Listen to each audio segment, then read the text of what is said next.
Bom dia, ouvintes da Rádio Assunção Cearense. Bom dia, internautas do blog do Edson Silva.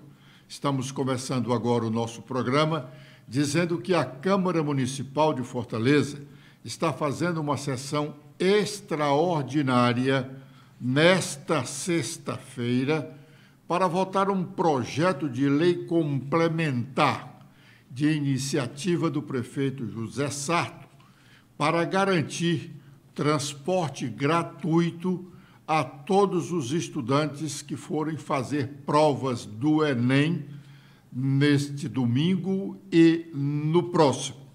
Vamos ouvir agora o que é que está, a matéria que está em pauta na Câmara Municipal nesta sexta-feira. E agora que o senhor secretário inicia a leitura da matéria.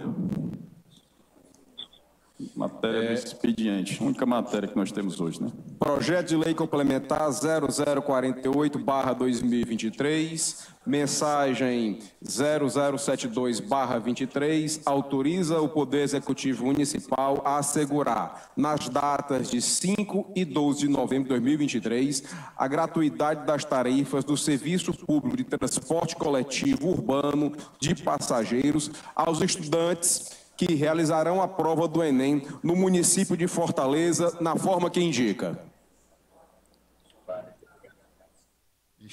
Foi discutida nas comissões técnicas da Câmara e deve ser votada ainda hoje, votada e aprovada para que o prefeito possa sancioná-la e o transporte no próximo domingo para os estudantes que vão fazer provas do Enem ser gratuito na capital cearense.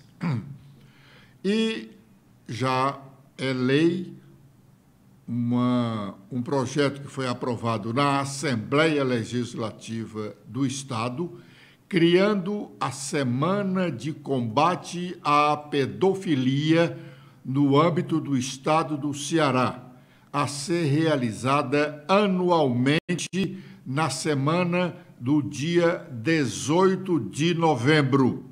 Portanto, como já é lei, foi publicada no Diário Oficial da última quarta-feira, já no início da segunda quinzena deste mês, nós vamos ter a primeira semana de combate à pedofilia no âmbito do Estado do Ceará. O parágrafo único da lei diz o seguinte: a data faz alusão ao Dia Mundial para a Prevenção e Cura da Exploração, Abuso e Violência Sexual Infantil. O artigo 2º diz que a referida lei passa a constar no calendário oficial de eventos e datas comemorativas do Ceará. A Semana de Combate à Pedofilia tem os seguintes objetivos, especifica a lei: alertar e esclarecer a sociedade sobre o abuso sexual infantil, oriundo da prática de pedofilia e cyberpedofilia, fornecer orientações às famílias no sentido da proteção às crianças e aos adolescentes, fomentar a reflexão sobre os diplomas legais que regulamentam os crimes de violência praticada contra crianças e adolescentes, apoiar a realização de campanhas de prevenção à violência praticada contra o público na faixa etária infanto-juvenil e conscientizar a população por meio de instrumentos informativos e educativos para que se possa conhecer melhor o assunto e debater sobre iniciativas de combate à pedofilia. O ministro Luiz Roberto Barroso é agora cidadão cearense. A lei estadual foi publicada na última quarta-feira. Falta marcar a data para solenemente o ministro receber o título de cidadania cearense. Ele, atualmente, é presidente do Supremo Tribunal Federal, nasceu em Vassouras, no estado do Rio de Janeiro. É um título de cidadania que pouco importa para o ministro, mas interessa ao autor da proposição para dizer que é amigo do ministro, talvez nem o conheça pessoalmente. Agora é o momento de sabermos quais as nossas manchetes. Letícia. Olá, Edson. Olá a todos que acompanham o nosso programa desta sexta-feira. Com as atualizações feitas no nosso blog, temos que a Assembleia Legislativa aqui do Ceará realiza sessão solene pela campanha Novembro Azul na segunda-feira. De acordo com o Instituto Nacional do Câncer, no Brasil, 71 mil novos casos de câncer de próstata são registrados por ano e serão registrados nos próximos 23, 24 e 25. Atualmente, essa é a segunda causa de óbito por câncer na população masculina. O Tribunal Superior Eleitoral inaugura auditório em homenagem ao ministro Paulo de Tarso Sanseverino, que faleceu em abril deste ano. O espaço, que vai funcionar no 7º andar do edifício sede do TSE, em Brasília, oferece uma estrutura adequada para realizar audiências e ouvir testemunhas no âmbito de processos que competem à CGE, a Controladoria Geral Eleitoral, como as ações de investigação judicial eleitoral envolvendo eleições presidenciais. Também temos que o deputado Yuri do Paredão anuncia filiação ao MDB, que em comunicado em suas redes, ele falou sua gratidão como deputado federal e líder do PT no Ceará, o Eunício Oliveira. Também agradeceu ao governador Elmano e ao Ministério da Educação, liderado por Camilo Santana. Yuri do Paredão, que foi expulso do Partido Liberal após se achegar ao Partido dos Trabalhadores, liderado por Luiz Inácio Lula da Silva. Agora, com os destaques nacionais, iniciando pelo Estadão, temos o principal destaque sobre Planalto. Lula ainda carrega santinho de Bolsonaro no bolso e vice-versa, um ano depois da eleição. O presidente e o ex-presidente mantêm um fogo cruzado, uma atitude que só deveria interessar ao derrotado, de acordo com Francisco Leale, aqui da página do Estadão. Agora, com os destaques do Globo, temos que Haddad indica que a alíquota da reforma tributária pode chegar a 27,5%. O país pode ter percentual mais alto do mundo e especialistas temem novas mudanças durante essa tramitação. Sobre o Oriente Médio, ataques israelenses matam 6 palestinos na Cisjordânia. E voltando com as notícias nacionais, a coluna de Malu Gaspar fala sobre os planos do Partido Liberal para a ramagem na disputa pela Prefeitura do Rio de Janeiro. Com as últimas da Folha de São Paulo, temos sobre o fundão público da eleição de 2024, que deve dobrar para cerca de 5 bilhões de reais. A área econômica do governo e senadores resistem a essa proposta de elevar o fundão eleitoral para quase 6 bilhões de reais no ano que vem. Também temos sobre a guerra Israel-Hamas, que brasileiros continuam em Gaza, apesar do apelo do Itamaraty. E temos sobre Lula, a recuperação dele. Ele mostra em suas redes sociais a sua rotina de recuperação após cirurgia no quadril. E ele fala sobre os vídeos, ele fala que está voltando, está jogando, já está tentando fazer alguns exercícios de futebol. E o Brasil é o 13º entre 30 países em bem-estar no trabalho. Estudo internacional leva em conta saúde física, mental, social e espiritual. Muito bem. Por aqui, secretários da Prefeitura de Fortaleza, secretários do governo do Estado estão de folga. O município, o prefeito de Fortaleza e o governador do Estado decretaram ponto facultativo, o que significa dizer feriado para os servidores do Estado e do município de Fortaleza. Mas, no âmbito federal, o presidente Lula resolveu convocar os seus ministros para uma reunião no final da manhã desta sexta-feira. Portanto, os ministros do governo Lula estão em Brasília e terão que participar de uma reunião nesta sexta-feira com o presidente Lula. O líder do PT na Assembleia Legislativa cearense, o deputado de Assis Diniz, foi à tribuna daquela casa para criticar Ciro Gomes na última quarta-feira pelo discurso que Ciro, fez na segunda-feira passada, quando da convenção estadual do PSDB, oportunidade em que ele afirmou que as obras do governo do Estado, da secretaria, na parte das secretarias de infraestrutura, da Superintendência de Obras e da CAGES, só seriam feitas com o pagamento de propina. De Assis, em nenhum momento, apresentou algum elemento de prova contestando as acusações de Ciro, mas disse alguns impropérios e denunciou até que o sogro de Ciro é empregado do governo humano. O curioso, no pronunciamento do líder do PT,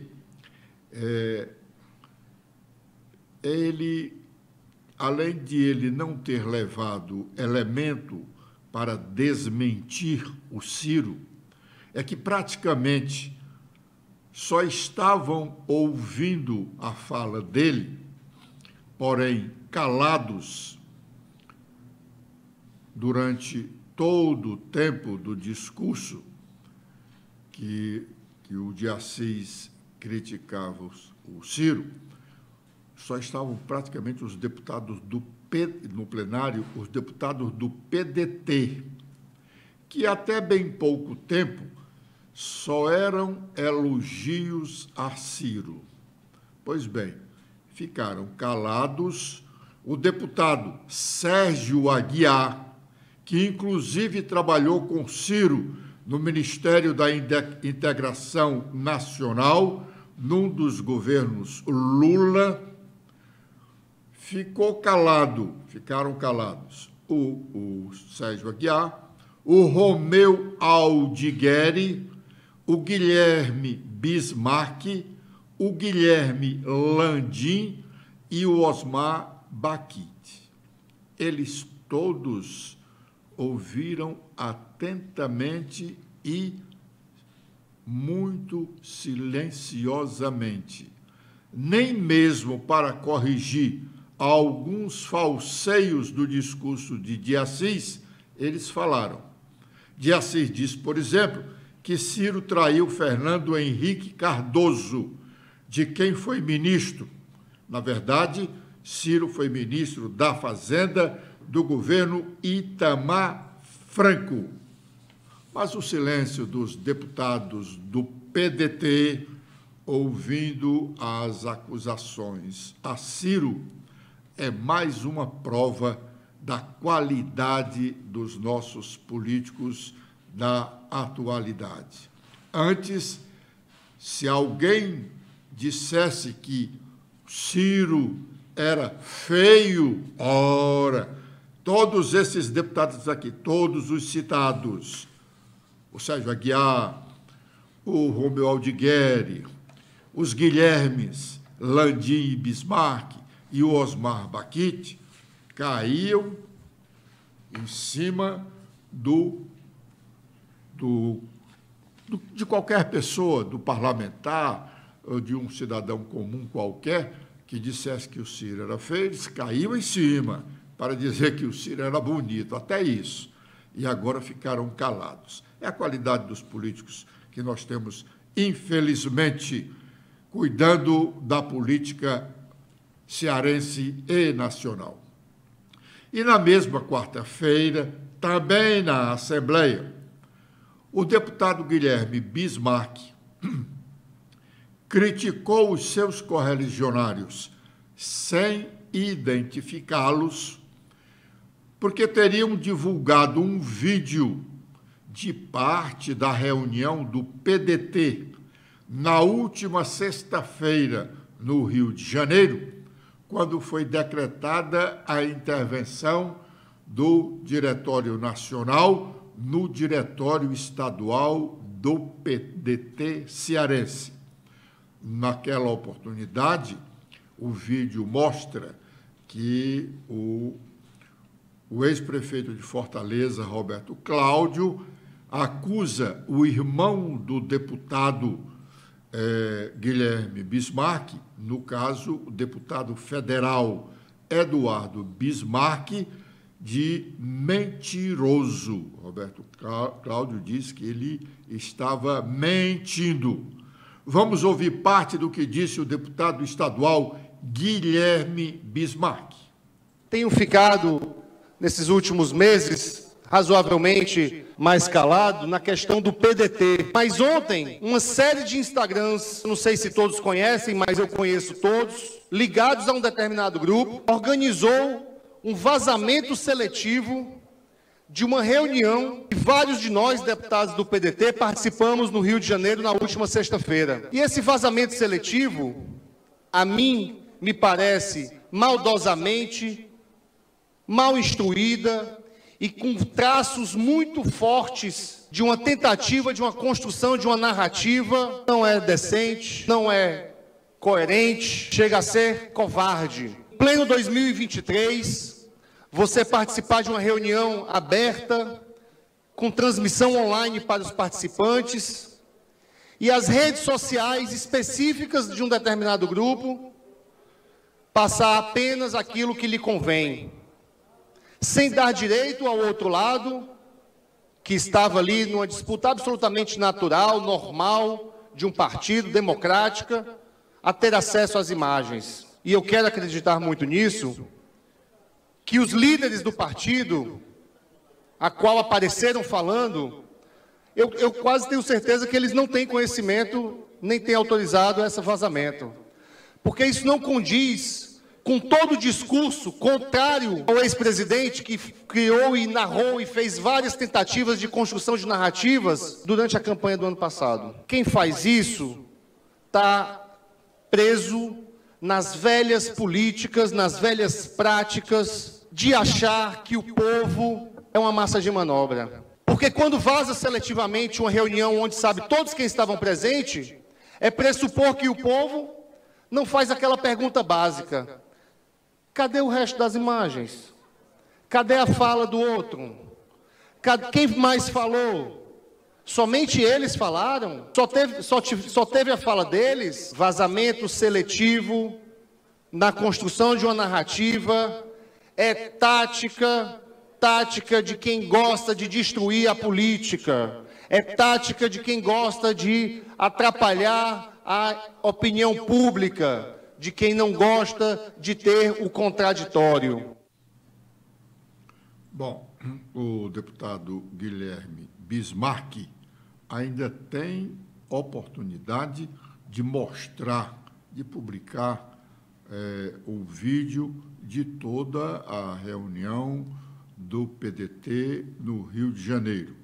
Seria um vídeo realmente muito longo, mas nós saberíamos, de fato, do que tudo aconteceu naquela reunião, que não foi uma reunião nada amistosa. Foi uma reunião onde se lavou muita roupa suja, como diz o ex-prefeito Roberto Cláudio. O vídeo realmente só traz uma pequena parte da reunião. A reunião durou algumas horas.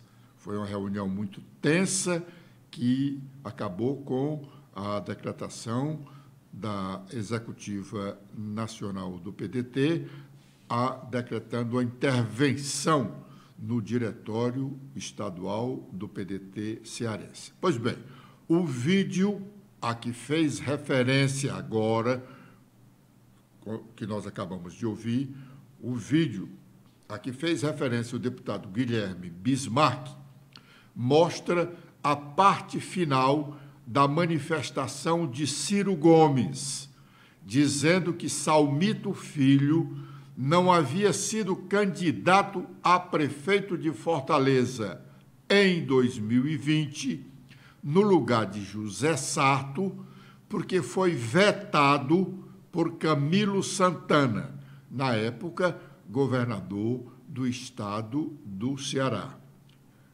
Camilo e Salmito foram aliados durante muito tempo no PT.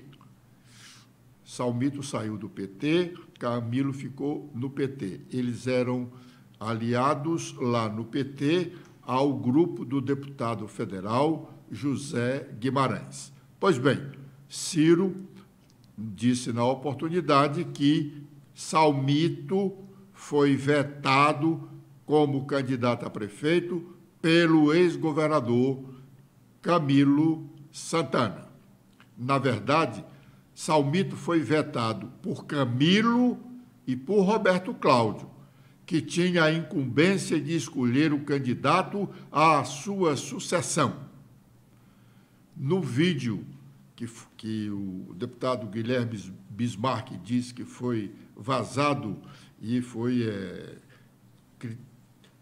tiraram uma parte só da sessão, Roberto Cláudio chama o irmão do deputado, no caso o deputado federal Eduardo Bismarck, e o senador Cid Gomes, de mentirosos. Vamos ouvir essa parte do vídeo.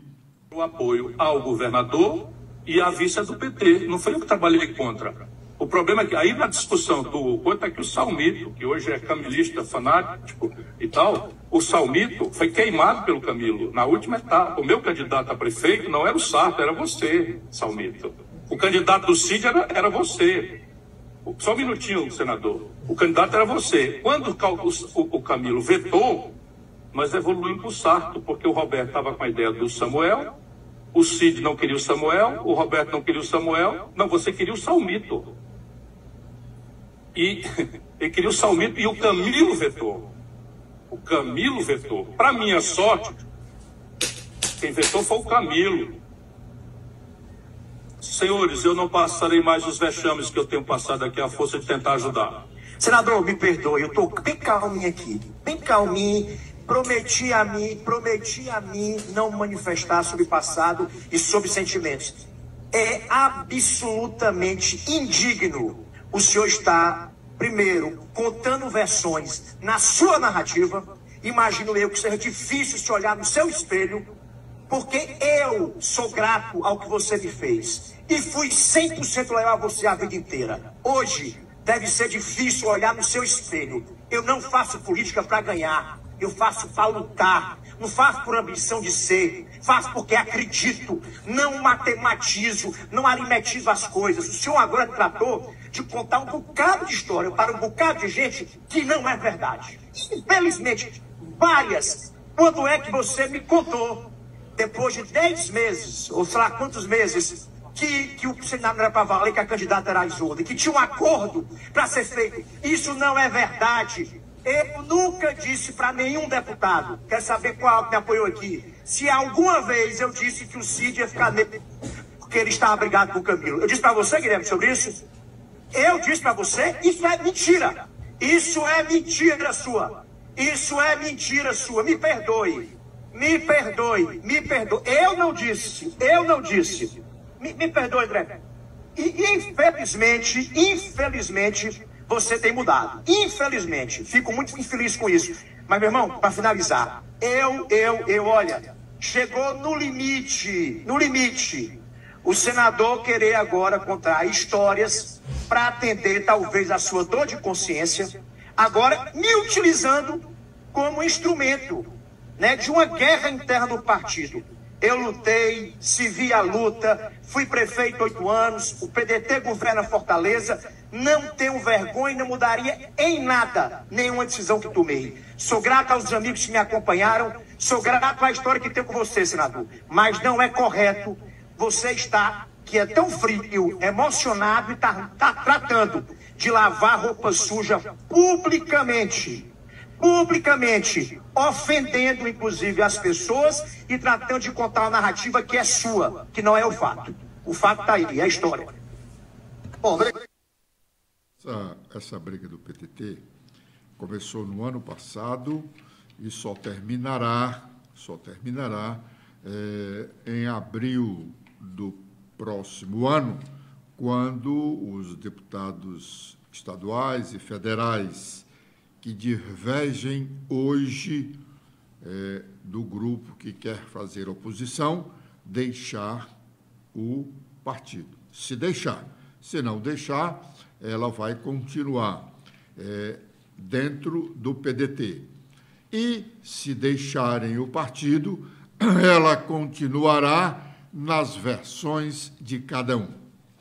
A propósito dessa escolha de candidato do PDT ao governo do Estado no ano passado, eu escrevi lá no jornal Otimista e fiz vários comentários aqui, dizendo que não havia acordo para que a ex-governadora Isolda Sela fosse candidata à reeleição. Porque, se acordo houvesse, um grupo expressivo de políticos do PDT estariam fazendo palhaçadas em reunir pessoas pelo interior afora, dizendo-se que ali estava sendo discutida a escolha de um daqueles nomes que estavam presentes para ser o candidato a governador. Depois disso, teve a convenção do partido, e a convenção do partido, por maioria, não tão expressiva, mas por maioria, decidiu que era o Roberto Cláudio o candidato a governador. Então, uma parte do PDT resolveu romper. Essa mesma parte que resolveu romper, hoje está cobrando democracia, dizendo que o desejo da maioria tem que prevalecer. O desejo da maioria deve realmente prevalecer.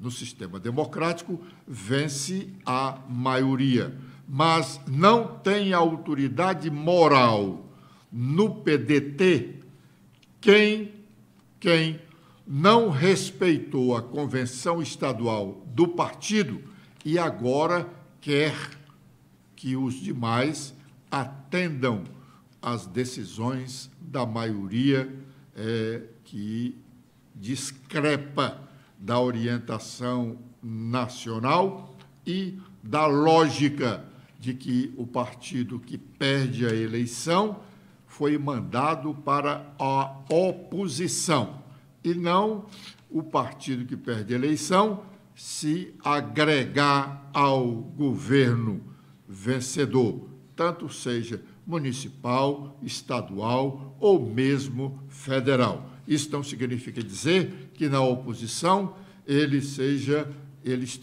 a defender o quanto pior, melhor. Não. Pode estar na oposição, estar na oposição é ser democrata. Ser democrata é ajudar o governo naquilo que diz respeito ao interesse da população. Com este comentário, nós estamos encerrando o nosso programa de hoje, agradecendo a honrosa audiência dos ouvintes da Rádio Assunção Cearense e internautas do blog do Edson Silva. Na próxima segunda-feira, com a proteção de Deus, estaremos de volta a partir das 11h45. Letícia. Eu também faço meus agradecimentos a todos que acompanharam o nosso programa de hoje. Vocês podem ver mais notícias apontando a câmera do celular de vocês para este QR Code. Espero revê-los na próxima segunda-feira. Tenham todos um ótimo final de semana.